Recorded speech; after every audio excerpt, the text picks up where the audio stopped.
Bienvenue à tous et merci de nous préférer pour vous informer. Voici le sommet du journal. La rentrée scolaire 2024-2025 a démarré depuis le 16 septembre 2024. Déjà une semaine de cours qui se déroule sans anicroche majeure. C'est ce que nous ont confié élèves, enseignants et responsables d'établissement.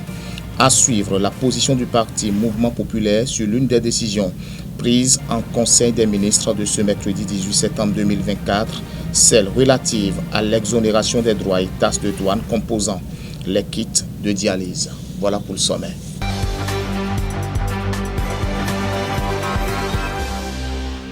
Une semaine déjà, mesdames et messieurs, tel que vous le voyez sur vos écrans, que les portes de l'école béninoise sont ouvertes pour le compte de l'année scolaire 2024-2025. Enseignants, apprenants ont renoué avec les cours après une semaine de travaux. Et justement, parlant d'une semaine de travaux, couplée avec des interrogations selon élèves et enseignants rencontrés, quel bilan peut-on faire justement de la première semaine de cours? On les a interrogés. Voici ce qu'ils ont donné comme réponse. On a rencontré les professeurs, de nouveaux apprenants. On a pris connaissance avec les cours et on se débrouille déjà pas mal. On a fait presque tous les cours. Personnellement, je n'ai pas trop de difficultés pour le moment parce que la plupart, on a fait ça pendant les cours de renforcement. Pour le moment, le début, ça se passe bien. Mais je sais qu'à partir du second trimestre, on aura un peu de difficultés. Traiter beaucoup d'exercices. Si je ne comprends pas un cours, demander à un prof de m'expliquer. Si j'ai du mal à faire un exercice, demander à ce qu'on m'aide et on m'explique l'exercice. Et travailler en groupe avec les apprenants en salle.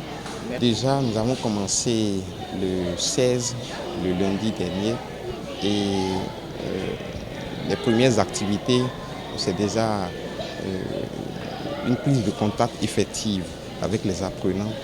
Et ensuite, nous avons ficelé ce que nous appelons le contrat didactique. Voyez-vous, des principes et des règles de discipline à partir desquelles on va fonctionner le long de l'année scolaire. Nous avons également abordé, nous leur avons communiqué le programme d'études. Dans ma discipline spécialement, nous avons communiqué le programme d'études et les ouvrages à étudier également. Et nous avons commencé la première SA au conseil. Les enfants, ils sont très motivés à apprendre et puis on ressent la motivation du début, l'engouement de découvrir la suite.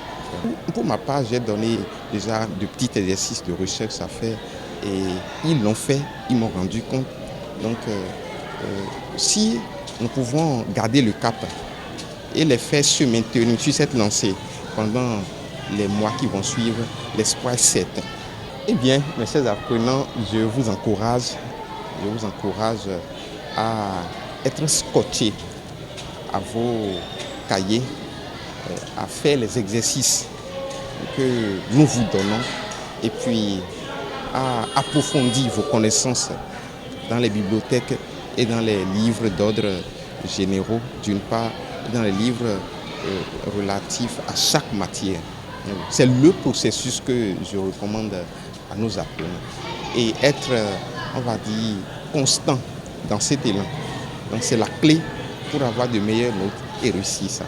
De façon générale, vous l'aviez visiblement compris, tout se déroule sans anicroche. C'est ce que nous a confié aussi un responsable d'un établissement rencontré. La rentrée a bien démarré. Et un peu avant la rentrée, il y avait la pré-rentrée. Et au cours de la pré-rentrée, nous avions déjà fait le premier conseil. On avait donné l'emploi du temps aux enseignants. Les apprenants étaient déjà dans l'établissement pour voir les emplois du temps. Et donc, le premier jour de la rentrée, le 16, les cours ont véritablement démarré dans toutes les classes.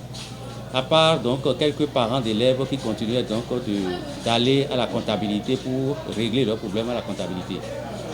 Alors donc, durant toute la semaine, c'est vrai, il y a de ces parents d'élèves qui passent, qui viennent pour le transfert éduc-master donc de leurs enfants. Et donc, ce sont ces choses-là que l'administration essaie donc de gérer. Et sinon, dans les classes, les professeurs exécutent normalement leurs cours et les cours se déroulent. Et même le professeur d'EPS a déjà démarré avec les apprenants. Le gouvernement a déjà diviser l'année en 3 trimestres. Donc c'est connu et publié. Et tout le monde connaît donc les 3 trimestres qui sont définis donc dans l'année scolaire. Et déjà par rapport à ces 3 trimestres-là, nous, déjà à notre niveau, au premier trimestre, nous avons l'habitude de faire 2 devoirs par trimestre. Et les interrogations que les professeurs doivent faire en classe, là, c'est au moins 2 interrogations par mois, par matière dans les classes. Et donc, déjà, le calendrier est là, derrière vous, là. Et nous avons les dates des devoirs qui sont déjà annoncées. Et puis, les dates des TD qui vont démarrer 4 semaines, au plus après la rentrée, là. Et tout est déjà fait. Et je crois nous sommes en train donc de suivre rigoureusement la programmation qui est faite par l'État, le ministère de l'enseignement secondaire, et je crois que ça va être bien.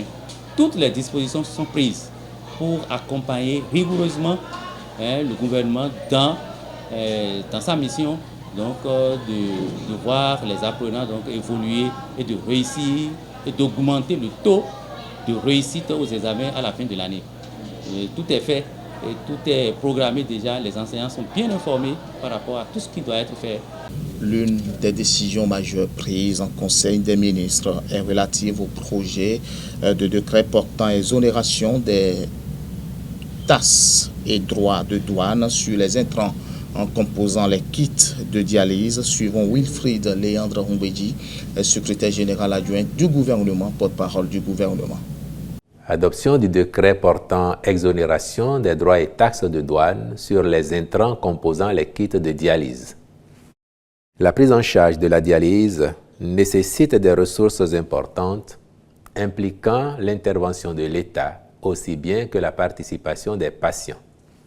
En vue d'étendre l'offre de soins aux dialysés et la rapprocher des populations à l'intérieur du pays, de nouvelles unités de dialyse ont été mises en place à Porto Novo et à Abomey, tandis que celles de Cotonou et de Parakou ont été renforcées par l'acquisition de 57 nouveaux générateurs de dialyse et d'équipements divers.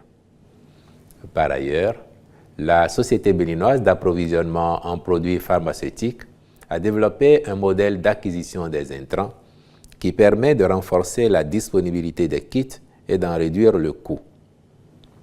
Tenant compte des contraintes auxquelles font face les patients, le Conseil a décidé d'exonérer tous les intrants entrant dans la composition des kits de droits et taxes de douane afin de réduire davantage le coût du kit et de faciliter le bénéfice du traitement aux patients. Les ministres concernés prendront les dispositions appropriées pour l'application effective de cette décision. Une décision saluée par le président du Parti Mouvement Populaire de Libération MPL, reçu dimanche 22 septembre, mesdames et messieurs, 2024 dans l'émission Face à l'opinion.